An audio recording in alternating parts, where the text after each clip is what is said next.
Welcome to Cardinals Cover 2 with Craig Grialou and Mike Jurecki. Cardinals Cover 2 is brought to you by Arizona Cardinals Podcasts. Visit azcardinals.com/podcasts. From the Dignity Health Arizona Cardinals Training Center, here's Craig Grialou and Mike Jurecki. So I don't know if you've checked your calendar lately, MJ, but Monday's a pretty big day. I just want to make sure you're all right, doesn't pass and you get in trouble. I know next Friday is a big day. It's Good Friday, and technically we're going to be off, so. Well, Monday's tax day. Oh, why'd you bring that up? Just making sure. Well, and everyone out there that it doesn't sneak up on them. Yeah, my mother's reminded me, and unfortunately I do have to pay the state. All right, well. That's not a lot, though. You've got less than $100. 3 days if you want to count Monday. 80 to be don't. Okay. I've already received We don't want people coming knocking on the door. No. All right. There's one thing you got to do is pay your taxes. Cards Cover 2, it's a two-man show. I know. I'll be here. I just got to write a check or get a certified check and put it in the mail, post date April 15th. So I'm good. But thanks for the reminder because my mother's done it at least 3 times over the last week. Thanks, Mom. All right. With that, hey, how about we... I was wondering where we were going here. I'm like, it's not the NFL schedule because that should come out midweek, whether Tuesday, Wednesday, or Thursday. And it's not the NFL draft because that's the following week. It's not the second phase of off-season workouts because they're still going through the first phase. So you had me puzzled there for about 20 seconds. But you're all right now. I'm good. I just got to send the check out. All right. How about we start this show here, let you know what's going on as we take off here on this Friday from the Dignity Health Arizona Cardinals Training Center. Here's what we got in store for you. Budda Baker's new role, both on and potentially off the field. We talk defensive line with respect to the upcoming draft. Cardinals Flight Plan is coming out with a brand new episode. We've got a sneak peek. And, of course, your questions via social media using the hashtag CardsCover2. Hashtag CardsCover2 using the number 2 to get involved in the show. We do that every Monday, Wednesday, and Friday. But first things first, the news of the day. And how about this nugget from our former colleague over at 98.7 FM, Arizona Sports Station? John Gambadoro was reporting that the Cardinals actually hosted another quarterback ahead of the draft, and that would be Duke quarterback Daniel Jones. So Kyler Murray in town for a visit, and now Daniel Jones. And, of course, that's kind of gotten people a little bit of a buzz wondering, why would you go after another quarterback? Well, I mean, obviously you have to make a decision because you only get 30 visits. Correct. Now, so they felt like maybe, due diligence. Maybe they compare his interview to Kyler Murray's interview. What was it like on the chalkboard? Obviously, he played in a pro-style offense. I mean, they're two completely different quarterbacks. I don't know what's going to happen. I think Murray will be the first quarterback off the board unless somebody wants to move up and we see a trade. And then you hear Daniel Jones, and the Giants have 6 and 17, sandwiched in between there. You have, teams that like the Dolphins and the Redskins, 13 and 15. Do they take a shot at a rookie quarterback? And then you look at maybe in the 20s, you still got I think Cincinnati's going to look for a new quarterback.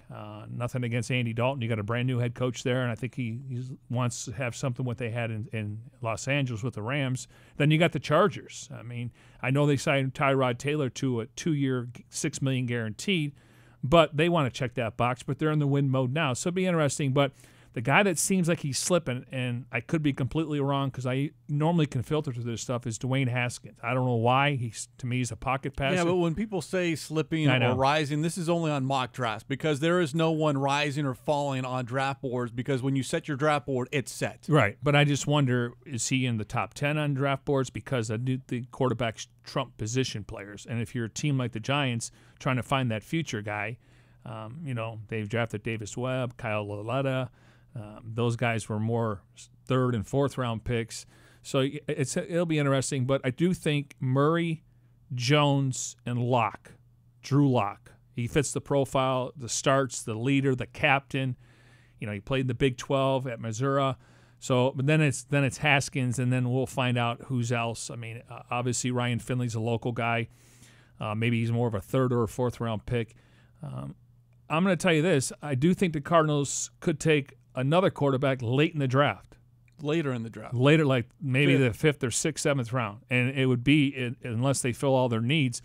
But I was told they like 2 quarterbacks late in the draft. And, as we get closer, we'll get into some of that. But, again, I just think due diligence and put him on the chalkboard and just kind of compare what he knows to Murray, because they're 2 different quarterbacks. Well, you look at Jones, 6'5", 220. He is mobile, though. I mean, not as mobile as a Kyler Murray, but 36 games, which is more than twice as many as Kyler Murray did at Oklahoma. But 52 touchdowns, 29 interceptions, 17 rushing touchdowns. The big thing with Jones, though, was his Senior Bowl performance. Didn't look great in practice, according to reports, but during the game, he was actually named the MVP. Passed for a touchdown, rushed for a touchdown, completed 8 of 11 passes for 111 yards. So he might be one of those guys that when you look maybe 3 or 4 years down the road, and that's the other thing, because we always talk about due diligence. It's not just for 2019. If you can speak to another player or players that you look and say, you know what, we don't have a spot now, but this might be someone down the road when they become a free agent or possible trade. And now you go back to your notes. Hey, you know what? The 2019 draft, we actually got to talk to him either at the combine or in-house visit. What did we think then, and now what do we see on film? So due diligence is not only for the current year, but years to come as well. Yeah, and I think because of David Cutcliffe, we talked about it. He was there at Tennessee with Peyton Manning. He played all 4 years. He was there with Eli Manning at Ole Miss. I want to say he coached Heath Schuler. He's put 6 quarterbacks in the NFL. Now, since the season's over, he's been working with some quarterback gurus. I don't know if it's Jordan Palmer, because he's working with a lot of quarterbacks, but they say they've changed his mechanics a little bit, so he's able to drive the ball down the field a little bit more. Maybe they didn't have the time to do that at Duke, but he did play in a pro-style offense. And when you bring it up, due diligence, go back to last year, I got to assume if the Cardinals make a decision with drafting Murray, then the Josh Rosen, you go back to a year ago. Correct. Where did you have him ranked? When you're talking about teams that are interested. I got to think, just based on measurables, I was surprised that the Browns took Mayfield. I think you got to give John Dorsey a lot of credit, because up until it was either Josh Allen or Sam Darnold, because they fit the profile, 6'3", 6'4". Now, Darnold wasn't great at USC, turned the ball over a little bit, maybe didn't have the talent around him. And so then you look at Josh Allen. He obviously played at a different school, smaller school, and he wasn't very accurate. But I think you can build a case, the Bills and Jets, and I think if Josh is still on the roster, I think those teams hit. We know Lamar Jackson, they got to get him some more weapons.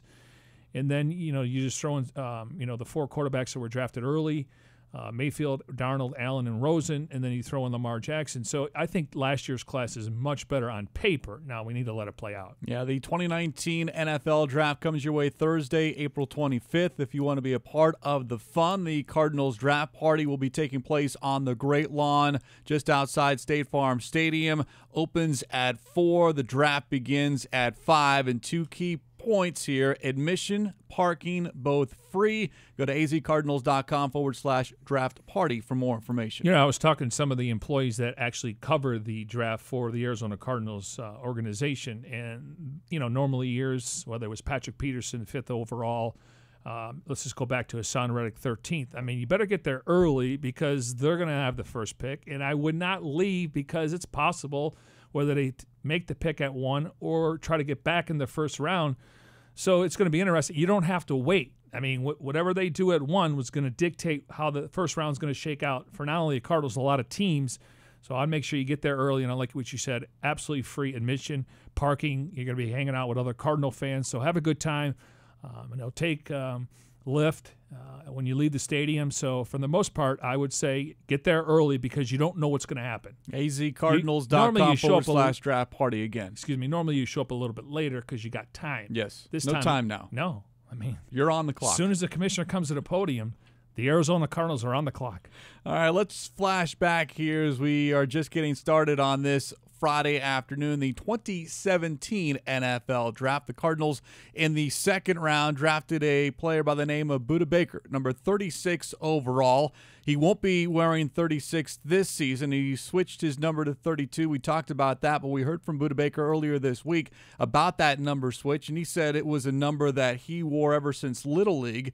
Now, I don't know if he meant like Pop Warner, because Little League is baseball, but Pop Warner is the football equivalent, unless he did wear 32 as a baseball player. But that kind of stuck in my head. Like Little League, okay. All right, he may had but different. He was both sports. Well, he But you did wear 32 in high school. Yeah, he posted a picture of him playing Pop Warner football. It could have been like 7 to 9 years old, and he was wearing number 32.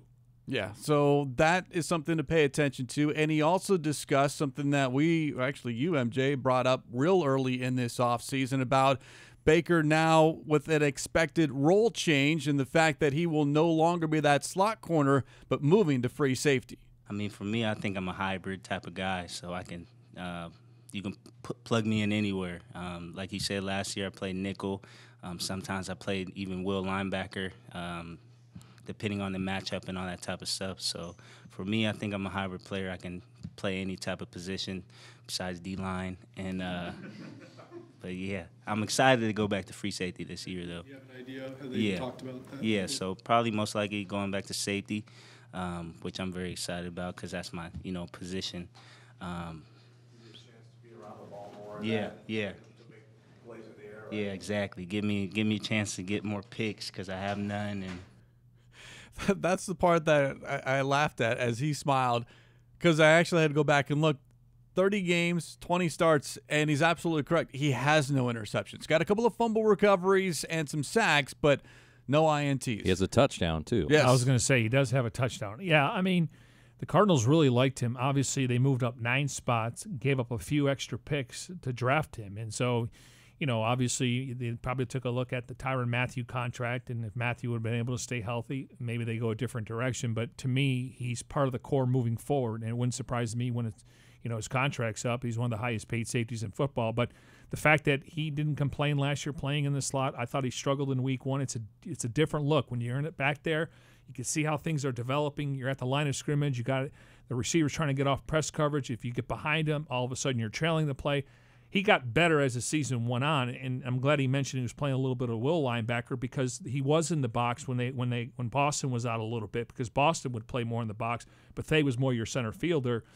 And then, obviously they still have Rudy Ford. He's more of a special teams guy. So I'm glad that he accepted the role and the challenge, but he's playing his natural position. This is what they drafted him for. And just his ability, athletic ability, and just his instincts, his football instincts to know where that ball is going or have an idea because you can move him around and play with them just a little bit as far as, okay, if we need you more over on the left side or the right side or close to the line of scrimmage, as he says, where the action is as opposed to kind of just covering an area or a receiver, but that ability because we saw that with Tyrann Mathieu.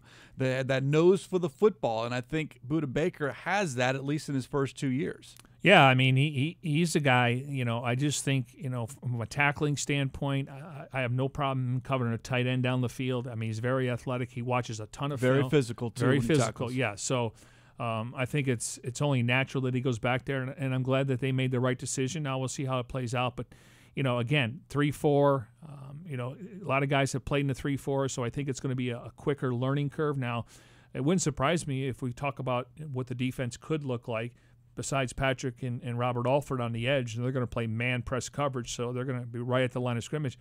I mean, it wouldn't surprise me if we see Vance Joseph call for a safety blitz. He's coming down, and boom.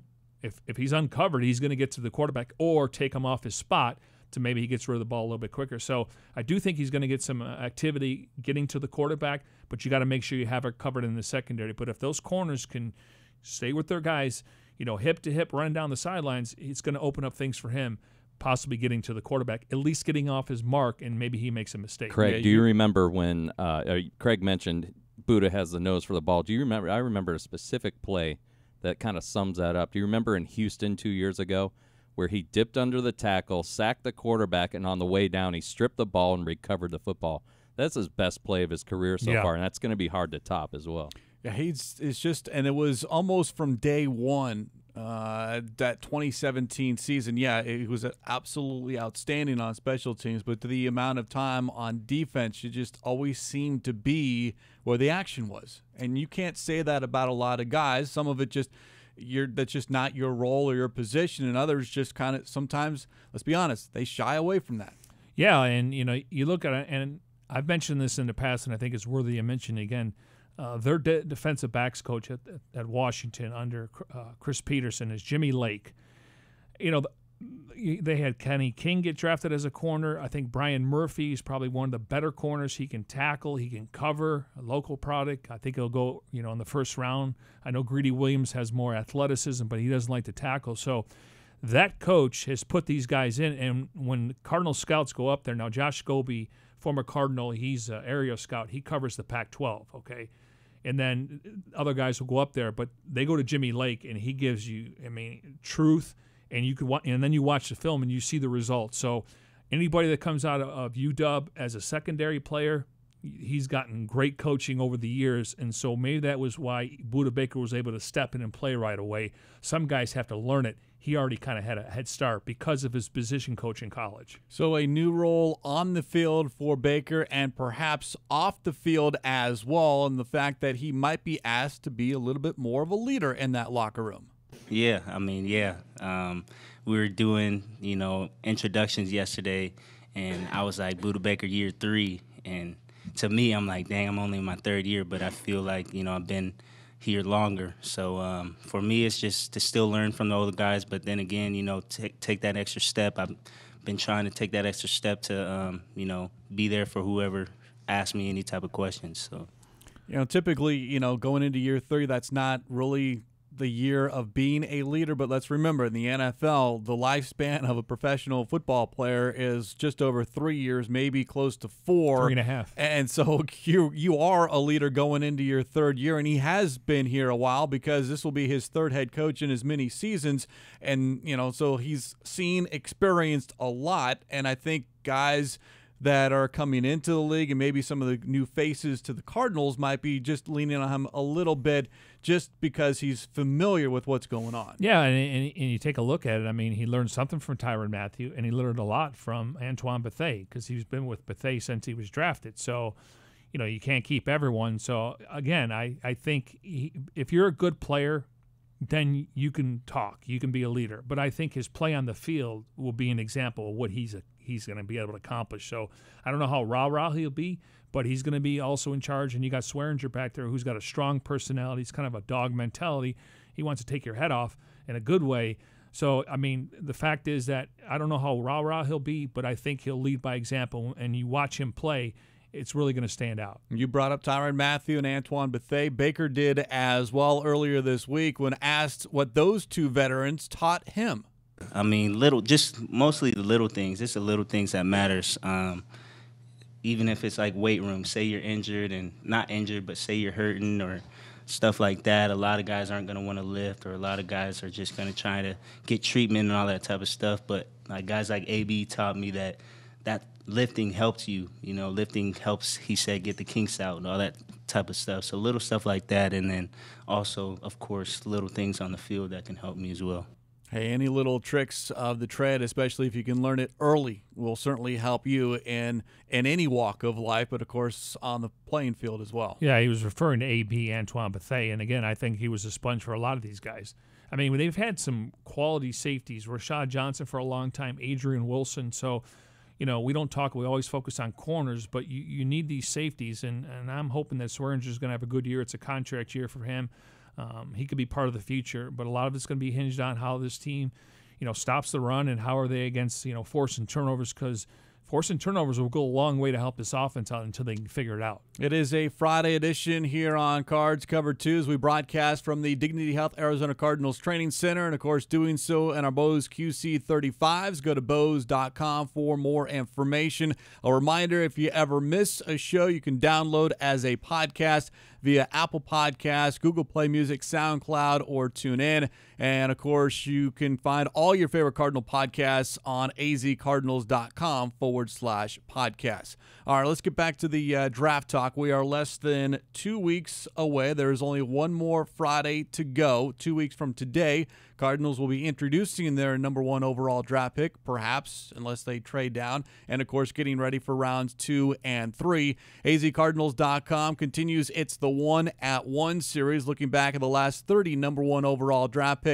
and that player's impact on the league and the team. Since our show on Wednesday, the tag team of Darren Urban and Kyle Odegaard went back and revisited the 2007 and 2008 top picks. In 2007, that was quarterback Jamarcus Russell of the Raiders. And when you say bust, well, that is the picture of bust, because when you're the number 1 overall pick and you only last 25 games, had more interceptions than touchdowns, and you look at who went behind him at number 2, Calvin Johnson, number 3, Joe Thomas, and right there, 2 Hall of Famers to be at some point, I would think, especially Joe Thomas, considering what he did with the Cleveland Browns, and Johnson, certainly these numbers speak for himself. Yeah, I think that's a good call there. Yeah, I mean, according to Mike Mayock, it was the best pro day he ever watched. Problem is he was thrown against air, and it was scripted. So I remember him playing against in the ASU game. Absolutely. Led LSU to a victory over Arizona State. Late in the fourth quarter, right? Sun Devil Stadium. I remember that's when I first started watching him. Unfortunately, great arm. He just didn't have the work ethic. He was eating too many meals, and then he started hanging out with the wrong people. So hopefully he's doing well. But you talk about a bust. I mean, that's a huge miss considering the guys you talked about, just second and third picks overall. And then the following season in 2008, that was offensive tackle Jake Long with the Dolphins, a Pro Bowler his first 4 seasons. So, again, it's hard when you're the number 1 overall pick. There are expectations, and you look who's behind. Well, Matt Ryan went number 3 that year, and, of course, he's a borderline Hall of Famer, if you will. Yeah, he's on his way to be the Hall of Fame. I'm sure it would be help if he won that Super Bowl, but obviously he wasn't playing defense, and he was the one that decided not to go for the field goal. That was Kyle Shanahan. But, yeah, I mean, you're talking about different franchise players. I mean, these are core players. Again, I don't know who it's going to be, but we're going to have some Hall of Famers come out of this class when it's all said and done. I don't know if that's the first round, second round. That's just the history of the NFL. There's going to be some all-pro players. And I remember Jake Ryan when he was playing with the Rams. He was their left tackle for a few years, so high pick, and then he goes to sign with the Rams. He got huge money there. So, yeah, I mean, it's a crapshoot. There's no guarantees. You just hope you do your homework, and Steve always mentions it, Steve Keim. They can do all the research, talk to the coaches, strength coaches, head coaches, parents.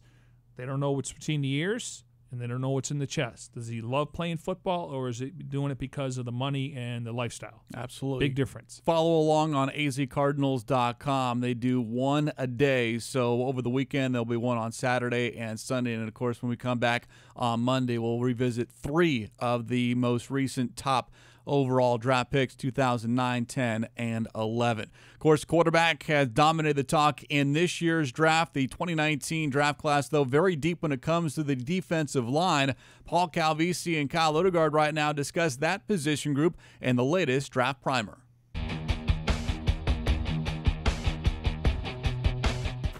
Well, it's the NFL. You need a quarterback, and you need to get to the quarterback, which brings us to the 2019 draft class. Draft primers, Paul Calvisi, Kyle Odegaard. 2017, 8 edge rushers went in the first round.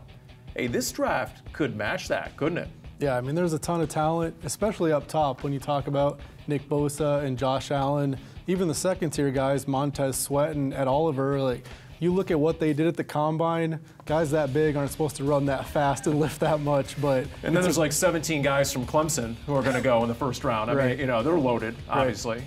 So you're the Cardinals, okay, and we know that you finished last in rush defense a year ago. You got Terrell Suggs to go with Chandler Jones. Do you think they're focusing more on getting to the quarterback or stopping the run? I think it's still all about getting after the quarterback, especially in the NFL these days. Passing games are exploding, and we've seen when teams can get pressure. It's not necessarily just sacks, but if you can make a quarterback uncomfortable, it makes the passing game lose some rhythm, which means interceptions or different things, incompletions in key spots. So I think you want to get after the quarterback first and foremost. If they can stop the run too, that's a big benefit. If the Cardinals don't take a quarterback, number one, what are the chances that maybe they go Nick Bosa? We know they met with him several times. Or do you think if they don't end up with Nick Bosa, maybe even they trade out and trade down, how deep is this class for the Cardinals to get someone later? Yeah, and I think that's a big deal. If you do want to trade down, and it all depends on what you're offered, but like we said, and Ed Oliver, if you're looking a little bit further down the draft, you can still get an impact defensive lineman in the 5 to 10 range, and that can pique the interest of a guy like Steve Keim. All right. A great year to have a great draft class along that defensive front, no doubt. Yeah, there are a number of guys who can get after the quarterback, but when you talk about the one defensive lineman who could be really good at stopping the run and clogging the middle is Alabama's Quinnen Williams, and he's someone, MJ, that you broke down on azcardinals.com. You can do so right now here on Cards Cover 2 as far as your list of the top 5 draft prospects, regardless of position, whom in any other year very well could be that guy taken number 1, because there's a lot of people that see some Aaron Donald in Williams. Probably unfair. Okay, it is very unfair, but when you're looking for someone to kind of, hey, he reminds me of this player or is somewhat similar to this player, it's Donald that comes to mind. Yeah, I mean, you look at Quinnen Williams, the defensive tackle from Alabama. I mean, he's a guy, he's a plug-and-play guy, and unfortunately he doesn't play quarterback and he doesn't rush the passer, and those are premium positions. We always talk about when you're building your roster, there's 4 positions: quarterback, left tackle, pass rusher, and corner. And we'll see how it shakes out. But Williams, to me, is a plug-and-play guy. Aaron Donald was drafted 13th overall. Now, the Jets have Leonard Williams. But to me, regardless if you think you got a logjam there, they went out and got, C.J. Mosley, so they got the inside linebacker. They need a pass rusher. So it's going to be Williams or Josh Allen. But to me, if he was played a different position, and he came on last year, nobody really knew about him, but I think he's going to be a 10-year pro. My comp would be based on traits. Fletcher Cox, Geno Atkins. Can't go wrong. Donald's a tough comparison. Their bodies are a lot different.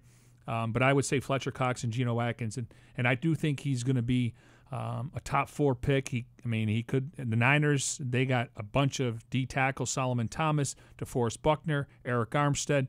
They went out and got D Ford. He's going to play in his hand in the dirt. So they want to get another pass rusher. So you would think on paper it's Bosa if he doesn't go number 1. But if I'm the Jets, or even now some people think the Jets want to get out of there to trade down, I can see a team moving up for Quinnen Williams because he's a plug-and-play guy from day one. He can make 4 or 5, 6 Pro Bowls, maybe a couple All-Pros, but he's a guy that definitely can help stop the run. And if you got a player next to him, that's a good 1-2 punch. But I'm not putting him in the Donald category yet, but I think more Cox and Geno Atkins. And I think with the Donald comparison, it's because of how athletic Williams is. We know what he ran with the 40 and was a very solid 40-yard time, and he's just very quick off the line of scrimmage, and that's where Donald does all of his damage. He's not the prototypical defensive tackle as far as height and weight, but he is so fast and explosive and extremely strong that he's able to get through the double teams and sometimes triple teams. Now, it's a lot to ask for someone coming out of college, but potentially maybe 2 or 3 years down the line. Yeah, he played at Alabama. They run a pro-style defense. I mean, he's a quiet kid. He's not promoting himself. So I'd be curious to see how he fits in. I mean, he's going to have big eyes when he goes in there. Do you remember the interview he was doing for the national championship game? Asked about Kyler Murray, started to answer the question, and kind of stopped and heard Nick Saban in the back of his head and said, "Yeah, I'm done." Yeah, so and I get that because he knew that he should never talk about no bulletin board material. Right, exactly. And so Nick was on his mind, but I heard he's got a good personality. He's just quiet. He's not that guy that's going to be leading the party. But obviously a really good player, and anybody that gets him, I think it's going to be a good pick if he can stay healthy. Well, and we even saw at the scouting combine in Indianapolis on how humble he was when he was answering questions to the media. And, everyone wants to go number 1, yet at the same time it wasn't something that he really said, yes, I need that or I want that. It's if it happens, it happens. I just want to go out and play. Yeah, quite the contrary from Bosa and Murray. And I get that. And Josh Allen as well. Josh Allen. I mean, they want to be the first pick because for the history now, if you go 3 or 4 and you have a better career than the first guy, who cares? But it's just a status thing to be the first pick in the draft. But he downplayed it. He said, I just want to go to a team that's going to utilize my talent skill. And, again, wherever he goes, I think he's going to be a good player. Now, with regards to those guys who get after the quarterback, the number 1 guy without question in many people's minds is Nick Bosa. Last season, before he underwent season-ending surgery at Ohio State, 14 tackles, 6 for loss, 4 sacks with a fumble recovery for a touchdown. And there are a lot of people out there that believe he's going to be better than his older brother Joey, who's had quite the career so far with the Chargers. Of course, it always comes back to health, and it comes back to health for all of these guys. But Nick Bosa certainly is someone who has really, really impressed in a limited amount of time with what he did at Ohio State. If I can use a comparison, and it's probably not fair to Williams, but when it comes to Bosa, he's an alpha male. I mean, he's not a guy that's going to drop back in the coverage. He's going to try to win one-on-one matchups. He's going to try to stick his nose to set the edge on the run game. I mean, he's the ideal plug-and-play, and the position will put him in that conversation for the first overall pick, second. I don't think – and again, the Niners, you imagine him and D. Ford, they feel like they got something, at least in this division, rushing these quarterbacks, whether it's Rosen or Murray. So, I think Bosa is worthy. Now, he did have the ACL coming out of high school. He had the core muscle injury last year, which is a hernia operation. According to his father, he's been healthy for a while. But there is some history injuries in the family, the genes. The father was drafted in 72 in the first round. He only lasted 2 years. He was an offensive lineman. Joey's had some issues. He's missed some games. He came back for that Cardinal game last year, played sparingly. So there has to be some concern. But if your medical staff doesn't have a red flag next to him, you put his name on the card and you will make the pick. And remember, when we were in Indianapolis at the scouting combine, we had a chance to catch it with Steve Weiss with the NFL Network, and he was adamant, very definitive in what he wanted to see the Cardinals do with that number 1 pick, and that was draft Nick Bosa. I mean, everything you hear is like Nick Bosa is the guy. I mean, he can play either side of the end. He's physical. He's good against the run. He's got a variety of moves. He's the one you hear, like it's him.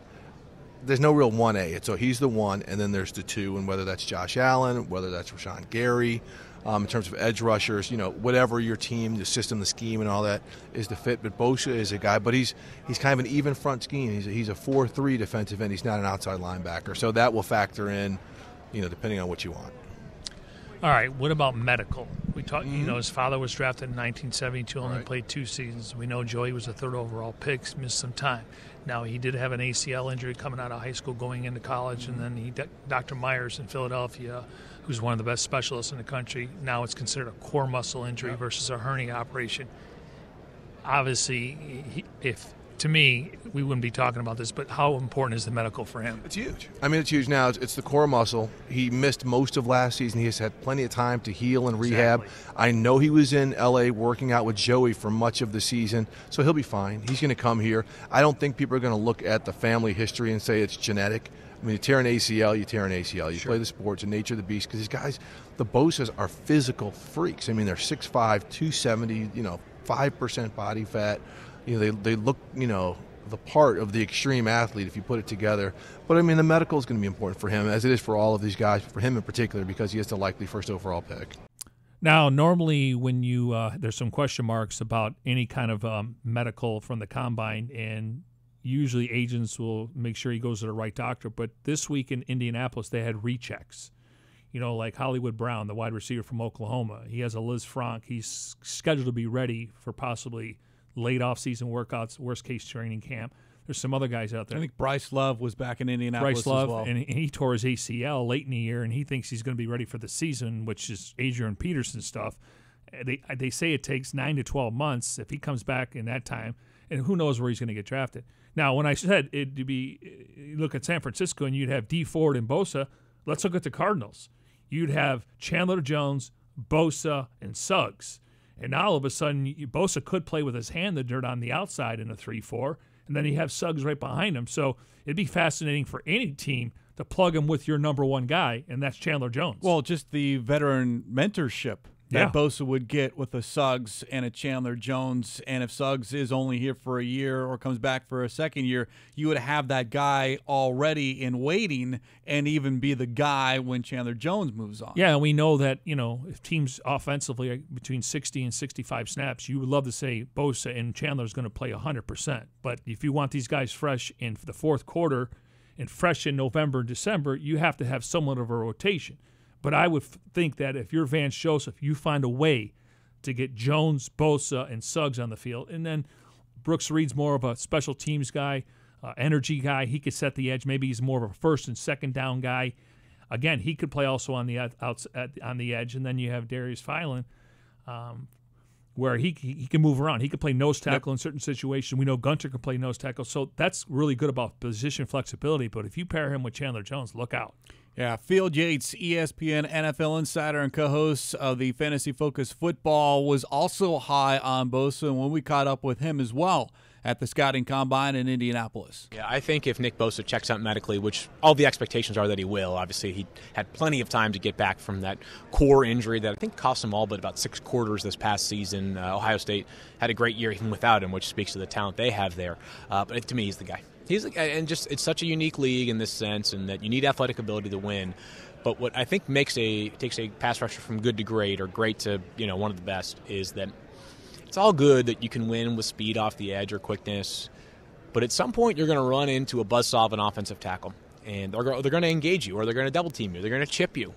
How do you win when all of a sudden you're playing from behind? What I mean by that is you got to have counter moves, and Nick Bosa, a pretty advanced skill set. Maybe that's because he comes from a family that includes a brother who was the number 3 overall pick a couple of years back. His dad was a first-round pick of the Dolphins however many years back. Like, there is a ton of advanced knowledge that appears from Nick Bosa that, and this is not an indictment of other players, but is not typical of a player that stage of his career.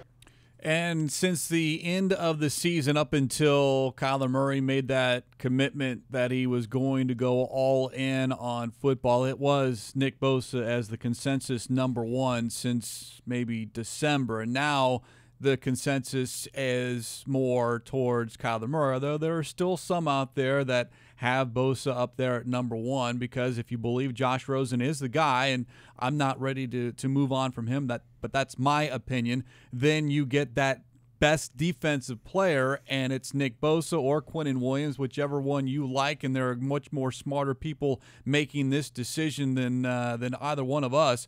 But I certainly would love to see defense at that number 1 overall pick, whether it's Bosa or Williams. Yeah, I'm glad I don't got to make that pick because, I mean, you look at the future. I mean, you're talking about coming off 3-13 season. They played hard for Arians at the end, 8-7. The previous year, 7-8-1. I mean, that's 3 consecutive years of not even sniffing the playoffs. And who knows what this team would look like with Rosen or Murray. But I just think defensively, and they've done a good job adding free agents and waiver claims. So it's not like they got an empty cupboard. They got players that they can play right now. Okay, they can play this Sunday if they had to, but they don't.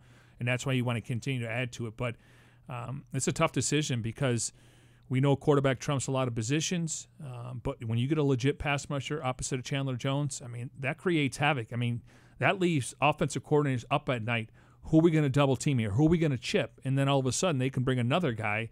So to me, it's a chess match, but obviously they got to make the decision what they think is the best in the future. It is a Friday edition of Cards Covered 2 here from the Dignity Health Arizona Cardinals Training Center as we broadcast in our Bose QC35s. Go to Bose.com for more information. Ever miss an episode here on Cardinals Covered 2, you can download as a podcast via Apple Podcasts, Google Play Music, SoundCloud, or TuneIn. And, of course, you can catch all your favorite Cardinal podcasts by going to azcardinals.com/podcast. Before we hear from the Bird Gang, the next episode of Cardinals Flight Plan will debut next Thursday. It's titled Competes Every Day, and this episode number 5, covers a lot, but the start of off-season strength and conditioning program and also draft prep. Here is a sneak peek. Back at it, first day of school, back like we never left, man. It's time to get worse the first vibes all year. Now, Phase 1 is the first 2 weeks of activities of the off-season strength and conditioning program, limited to strength and conditioning and rehab only. Yes, players can be on the field, but no coaches. And the only interaction between players and coaches occur in the meeting room. We got a long road ahead. We're going to take it day by day and get better. I feel a lot faster, a lot more explosive. Started draft meetings today, so all our scouts are in town. So far, it's been a smooth morning. Very good length, range, body control, makes play on the ball. He's capable of getting his hips open from the Still see him as a first-year starter in the league and has some upside physically. I'll be up there with Steve and the scouting department going over those prospects. We'll eventually end up putting about 500 players on our board as draftable prospects, and then we'll create our top 120 board. Again, Cardinals Flight Plan debuts, or I should say drops a new episode coming up on Thursday, next Thursday. And, of course, it's on Facebook, but you can catch up on past episodes by going to azcardinals.com/flight plan. And, yes, perhaps you, too, will be able to see Kyle Lidegaard sneaking into the draft room. Who got that assignment? Wasn't me. I haven't been in there. Man, that was fascinating. They were just putting the numbers on there and no names, but it's very just to see it. Now, they've done a great job over the years recapturing when they're on the clock, the whole Josh Rosen thing. Obviously, we all remember the Amir Abdullah. So it's out there, and it's fascinating. And to me, they're willing to open up the curtains and peel the curtains back for you to see what really happens on draft day, because it's chaos for that 10 minutes. I mean, you have your board, but all of a sudden maybe your phone's ringing, somebody wants to make a trade. And then, again, that's why you set your board before the draft. So there's no like, oh, I like this guy better now. Nope, we had 3 weeks. We had basically 6 months to figure this stuff out. We're sticking to our board. And that's what teams do. And then just in that little clip, what you heard was reading draft reports. And I think a lot of that prep right now is because not everyone gets the chance to see all these players, or it's just a small sample size, but guys are reading different reports to kind of get an idea. And then if you've got more questions, you either ask that scout or you go to the film yourself, and there'll be a stack of 500 players or more, and then you kind of have to whittle that down to where you want your top 120, and then, of course, any other free agents that might be able to trickle in after the fact. It's a lot of fun, and, again, encourage you, Cardinals Flight Plan next Thursday on Facebook, and, of course, catch up on past episodes by going to azcardinals.com/flight plan. All right, time to hear from the Bird Gang. Your questions via social media using the hashtag CardsCover2. Hashtag CardsCover2. We'll hear what the Bird Gang is sounding off on here on this Friday. We'll begin with Twitter and user Jill Salmon, because I just don't know the Twitter handle, but we'll go with Jill Salmon. She's a huge Cardinal fan. Wants to know, do you buy into the story that the Cardinals will draft Kyler Murray and keep Josh Rosen as well, or do you think it's a trade situation? I don't know that. I mean, they haven't set their board yet. I'm not trying to get out of the question, but, I mean, the question becomes, Jill, would be, if you decide to go with Murray, is Josh Rosen's value more in April or August? Now, you're going to mention Sam Bradford, but somebody would have to go down. I think that's the exception rather than the norm. Yeah, I think if you draft Murray, he's got to get all the reps. Josh he's a competitor. I'm sure he'd want to show everyone that he deserves to be the starting quarterback. I'm not saying it would be a distraction, because they're professionals and are well paid. But I think if you decide to go with Murray, somehow, some way, I don't think Josh Rosen would be here long term. See, I do think it would be a distraction just because of the constant questions that would be asked. I understand, but if that's the situation you're in, then yes, you have to deal with it. Well, and if you start your offseason OTAs, who gets the first team reps? I mean, Rosen, yeah, he's got experience, but he hasn't played a down under Cliff Kingsbury. You got to get your rookie reps. I mean, again, there's going to be a learning curve. There's going to be growing pains going into the season. Now, granted, if that happens to come to fruition, he's played in a similar system, so maybe the process gets sped up a little bit. Obviously, you take a guy like Sam Bradford, and that Mike McCoy offense was confusing and very complex, and Sam's been in 4 systems, so a little bit different circumstances. I just think when you're a professional, and I give Josh a lot of credit showing up, I don't care if he was the first guy, last guy, but the fact is he's going about his business, he's going to work, and he's going to make a tough decision for the organization regardless of what they think. Another draft question via Twitter. User @ApeOfTheMonth wants to know, would the 6th pick be too low for the Cardinals to drop if the Giants truly wanted Kyler Murray? Well, if the Cardinals have interest in Murray, I mean, if you like a player, you pick him. I mean, you don't get cute here. I don't know if they would go down that far, because now you're talking about getting the second best outside linebacker. And not that Josh Allen's chopped liver. Now you're talking about getting Ed Oliver, though. Ed Oliver, he's rising, yeah. I mean, he's a guy that can play inside, and he can play linebacker. Some teams have worked him out a linebacker. But I just don't want to go down too far. I mean, if somebody gives them a sweet deal, I'm sure they'll have to consider it, because we know that this team they're not one player away, but I think they've done a really good job with the draft last year and then what they've done in free agency and waiver claims. So I think they're ahead of the game when it comes to needs. Maybe just go best available player. Here's an interesting question about the draft. This from Cardinals fan from England at Cardinals_31, not the David Johnson burner account, but Cardinals_31 wants to know, do you think there'll ever be a draft held in a country other than the U.S., for example, Mexico or England? I don't think so, because you got to have all these draft picks in the United States. Next year it's going to be in Vegas. Nashville's going to put on a great show. And then I think when the Rams get their new stadium, I think the draft will be there full time. I think, and I don't. You don't think they'll move it around like they do the Super Bowl? No, it's L.A. It's they can do it from the Staples Center, the red carpet. I just think it's L.A. It's the number 2 market in the country besides New York. They always used to be in New York. Yes. So Vegas next year, I'll predict the Rams the following year if their stadium is done by that time. I think the Raiders are going to do it maybe at a hotel, because I don't know if their facility is going to be ready that fast. I mean, hopefully it is. Maybe they're making. I'm sure there's plenty of hotels available in Las MGM, Vegas. red carpet, big party. But I do think when Kroenke gets that stadium built, I think the odds are we could see the draft there permanently. But I'm telling you, a lot of cities, what Chicago did in Philadelphia, it was fascinating. That's why I just don't know if you'll find a permanent home, because then it becomes a bidding process, and that just becomes more money, and is something that the NFL just couldn't pass on. Well, the NFL didn't have L.A. for 21 years. True. Now they're back in there. Again, it's the market. It has nothing to do with the Rams or the Chargers are going to play there. It has to do with the market, and they would get the biggest exposure. I mean, it's a draft. I mean, it's on ABC this year. Yeah, 3 different networks. Yeah, I think Robin Roberts is going to be on the telecast, and she works for Good Morning America. Yeah, so it's on ABC, ESPN, the NFL Network. So it's come prime time, and it's going to be riveting television. Reality sports at its finest that night. One more from Twitter. User at TomHudson336 wants to know, would you like to see a John Manziel and Cliff Kingsbury reunion in Arizona? No, and I wish John Manziel all the luck in the world. He had his opportunity. Yes, he went to the CFL. He wants to get back in the NFL. I know what you're saying. He's played in this system, but I'll pass on that. Yeah, maybe if we're having this conversation again, maybe in 2 years or 3 years, let's see if we get it. I hope not. No, I mean, I want to say Rosen or Murray. No. Oh, I got you.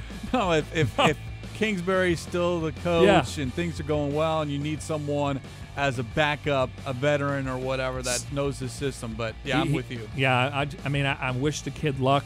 He obviously, self-inflicted stuff that happened in his career. He had a great opportunity in Cleveland. Maybe he wasn't surrounded with the best supporting cast or management, but I put that on Johnny Manziel. Let's move to Instagram. User at DJ112132.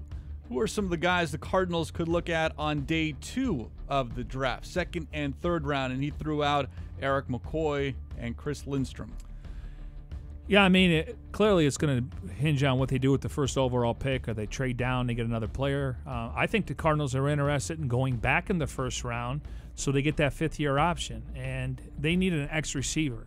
And I know Harry's going to be mentioned. It makes sense from a hometown guy. I think there's other receivers that are worthy of taking there. If Hollywood Brown, A.J. Brown, Debo Samuel, there's some guys got some speed, but they're looking for an X receiver. And right now Kevin White has that spot, but again, he hasn't proven it yet. But they're looking for a big physical receiver. I think Harry fits it. I just don't know where he ranks on the Cardinals board. Let's say he's ranked 40th. You're not going to take him at 28 or 29, nor would you take him at 33. But I was told the Cardinals do like Harry. Now it's a matter of who else is on the board when they have to make that selection. But don't be surprised if they try to move back in the first round to get that 5th-year option. Absolutely, and that's key. That 5th-year option, all of a sudden you got 5 got years of control 2 versus first-round just 4. picks. Yes. Last one from Instagram at Mr_Posner, Posner. Assuming the Cardinals keep Rosen, still got to go offense, right? And I don't know if he's referring to the number 1 overall pick or just offense as far as the draft is concerned. But if it's the number 1 overall pick, no, there's no other offensive player in this draft that you would select. No, you would take Bosa. Yeah. Yeah, and then, again, they need to get an offensive tackle. There's a projected 3 tackles to go in the first round. We could see a couple combo centers guards. We look at Nelson last year for the Colts. I mean, a Pro Bowl player and All-Pro. He was 6th overall. So if we only have, I think it's 5 or 6 that could go in the first round. Linemen, I would think, considering Marcus Gilbert's on the last year of his deal, you got Corey Cunningham coming off an injury. DJ Humphries, he needs to stay healthy to pick up that option.